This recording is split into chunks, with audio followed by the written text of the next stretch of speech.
নমস্কার প্রিয় দর্শক বন্ধু, অ্যাস্ট্রো বাংলা ইউটিউব চ্যানেলে আজকে আমাদের আলোচ্য বিষয় একটু অন্যরকম।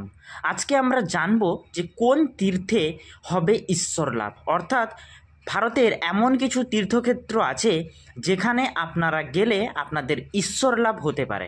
জন্ম তারিখ মিলিয়ে করুন মন্দির দর্শন, অর্থাৎ আমরা এভাবেই একটা ক্যালকুলেশন বলবো জন্ম তারিখের ভিত্তিতে। সেই হিসেবে আপনারা যদি মন্দির দর্শন করেন তাহলে কিন্তু আপনাদের ঈশ্বর লাভের হওয়ার সম্ভাবনা রয়েছে। তীর্থে বেরোতে চান, ভালো কথা। প্রাচীন সংখ্যাতত্ত্ব অনুসারে প্রতিটি মানুষের জন্ম তারিখ কোনো না কোনো গ্রহের সঙ্গে সম্পর্কিত রয়েছে। ভারতীয় জ্যোতিষশাস্ত্রের সঙ্গে সংখ্যাতত্ত্বের একটা গভীর যোগ রয়েছে। এই সংখ্যাগুলির সঙ্গে বিভিন্ন গ্রহের সম্পর্ক নির্ণয় করে দেয় ভাগ্য গণনা। আবার দেবী দুর্গার 9টি রূপের আরাধনা করে নবগ্রহের অশুভ প্রভাব থেকে মুক্ত হওয়া যায়। তাই নিজের জন্ম তারিখের নিরিখে আপনি তীর্থ করলে মিলবে আপনার জন্য শুভ ফল। দেবী দুর্গার এক একটি রূপের সঙ্গে 1 থেকে 9 পর্যন্ত সংখ্যার সম্পর্ক রয়েছে, কিন্তু কোন সংখ্যায় কোন তীর্থে যাবেন তা আপনার জন্ম তারিখই ঠিক করে দেবে। কিভাবে? নিজের জন্ম তারিখের সংখ্যা দুটি যোগ করুন।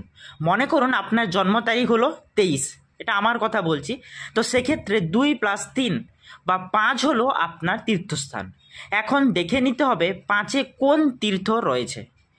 গোটা ভারত জুড়ে এমন মোট 9টি তীর্থের কথা এখানে আমরা তুলে ধরব। দেবী দুর্গার এই 9টি রূপ 9টি গ্রহের সঙ্গে সম্পর্কিত, ফলে আপনার জন্ম তারিখ ধরে তীর্থে গেলে পূর্ণ অর্জন আপনারা করতে পারবেন। নবগ্রহের অশুভ প্রভাব কেটে যাবে আপনার উপর থেকে।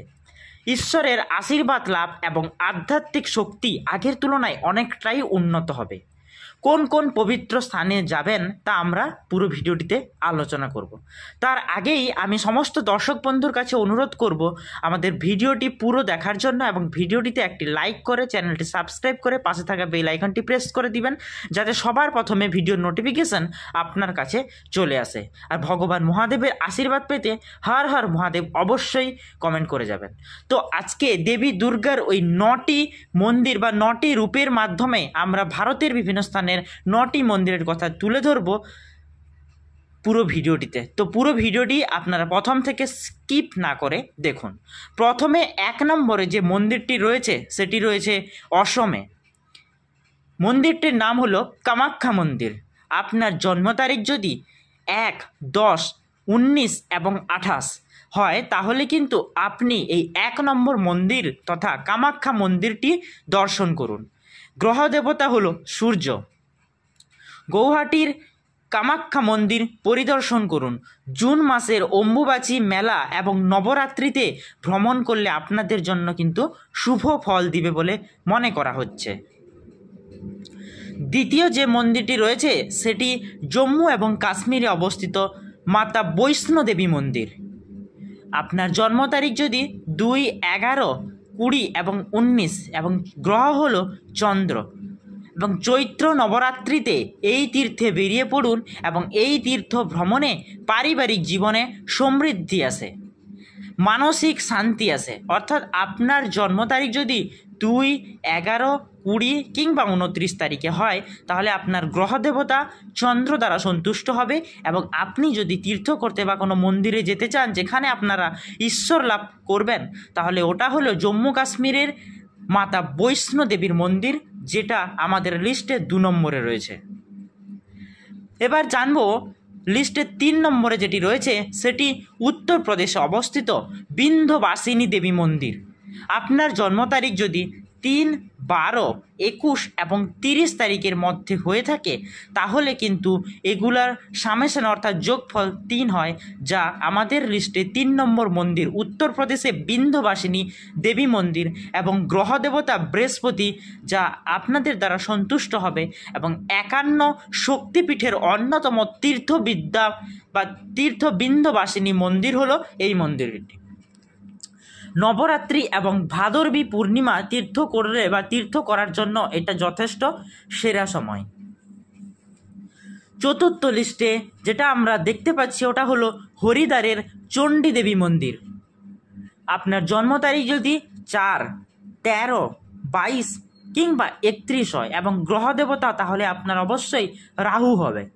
তাহলে আপনারা হরিদ্বারে দেবী চণ্ডী মন্দিরে দর্শন করুন, ওখানে কিন্তু আপনাদের ঈশ্বর লাভের হওয়ার সম্ভাবনা রয়েছে।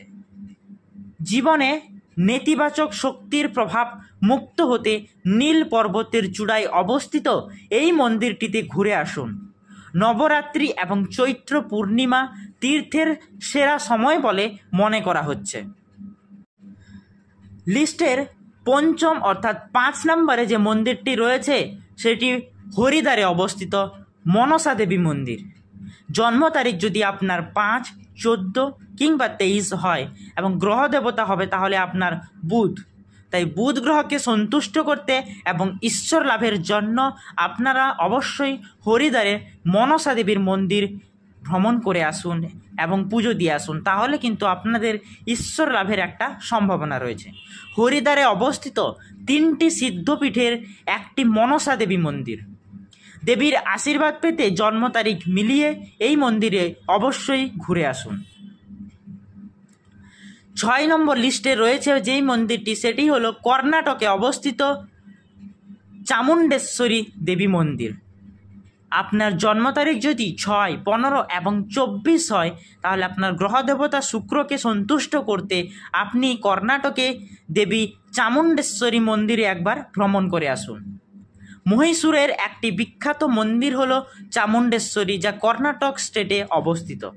জন্ম তারিখ মিলিয়ে আপনার সংখ্যা যদি 6 হয় তাহলে এই তীর্থে অবশ্যই একবার হলেও আপনারা ঘুরে আসুন। সমৃদ্ধি এবং সৌভাগ্যের নিয়ন্ত্রক হলো এই দেবী। এবার 7 নম্বর লিস্টে যে মন্দিরটি রয়েছে সেটি গুজরাটে অবস্থিত আম্বাজি মাতা। আপনার জন্ম তারিখ যদি 7, 16 এবং 25 হয় তাহলে আপনার গ্রহ দেবতা কেতুকে সন্তুষ্ট করতে এবং ঈশ্বর লাভের জন্য গুজরাটে অবস্থিত এই আম্বাজি মাতা মন্দিরে একবার হলেও আপনারা দর্শন করে আসুন। কেতুর অশুভ প্রভাব মুক্ত হতে ভ্রমণ করুন গুজরাটের এই আম্বাজি মাতার মন্দির। 8 নম্বরে যে মন্দিরটি রয়েছে সেটি আমাদের ওয়েস্ট বেঙ্গল তথা পশ্চিমবঙ্গে অবস্থিত কালীঘাটের মন্দির। পশ্চিমবঙ্গের কালীঘাট মন্দিরে অবস্থিত মন্দিরটি আপনার জন্ম তারিখ যদি 8, 17 কিংবা 26 হয় তাহলে শনিদেবকে সন্তুষ্ট করতে আপনি একবার হলেও পশ্চিমবঙ্গে অবস্থিত কালীঘাট মন্দিরে একবার হলেও দর্শন করে আসুন এবং পুজো দিয়ে আসুন। শনির অশুভ প্রভাব থেকে মুক্ত হতে 8 সংখ্যার জাতকেরা কালীঘাটে মায়ের দর্শন করে আসুন। এবং লাস্ট এবং 9 নম্বরে অবস্থিত যে মন্দিরটির কথা বলবো সেটাও আমাদের পশ্চিমবঙ্গে অতি পরিচিত একটি ফেমাস মন্দির, সেটি হলো দক্ষিণেশ্বর কালী টেম্পল অর্থাৎ দক্ষিণেশ্বরের কালী মন্দির। জন্ম তারিখ যদি 9, 18 এবং 27 হয় তাহলে আপনি আপনার গ্রহ দেবতা মঙ্গল গ্রহকে সন্তুষ্ট করার জন্য পশ্চিমবঙ্গে অবস্থিত অন্যতম বিখ্যাত মন্দির দক্ষিণেশ্বর মাতা কালী মন্দিরে একবার হলেও পুজো দিয়ে আসুন। জীবনে সমস্ত প্রতিকূলতাকে দূর করতে এবং আধ্যাত্মিক শক্তিকে উন্নত করতে 9 জাতকেরা দক্ষিণেশ্বরে একবার হলেও পুজো দিয়ে আসুন। এইভাবে আমি যে 9টি মন্দিরের কথা তুলে ধরলাম আপনার জন্ম তারিখের সামেশন অর্থাৎ যোগ করে আপনি ওই নাম্বার অনুযায়ী মন্দির দর্শন করুন, তাহলে আপনার গ্রহদেবতা অবশ্যই সন্তুষ্ট হবে এবং আপনারা অবশ্যই ঈশ্বর লাভ করতে পারবেন এবং জীবনে সুখ সমৃদ্ধি শান্তি ফিরে আসবে। তো যদি ভিডিওটি ভালো লেগে থাকে তাহলে ভিডিওটিতে একটি লাইক করুন, চ্যানেলটি সাবস্ক্রাইব করুন এবং অ্যাস্ট্রো বাংলা ইউটিউব চ্যানেলটি অবশ্যই সাবস্ক্রাইব করে পাশে থাকা বেল আইকনটি প্রেস করে দিন নিত্য নতুন ভিডিওর আপডেট সবার প্রথমে আপনার কাছে পাওয়ার জন্য। আর ভগবান মহাদেবের আশীর্বাদ পেতে হর হর মহাদেব অবশ্যই লিখে যাবেন। ধন্যবাদ বন্ধুরা, দেখা হবে পরের ভিডিওটিতে।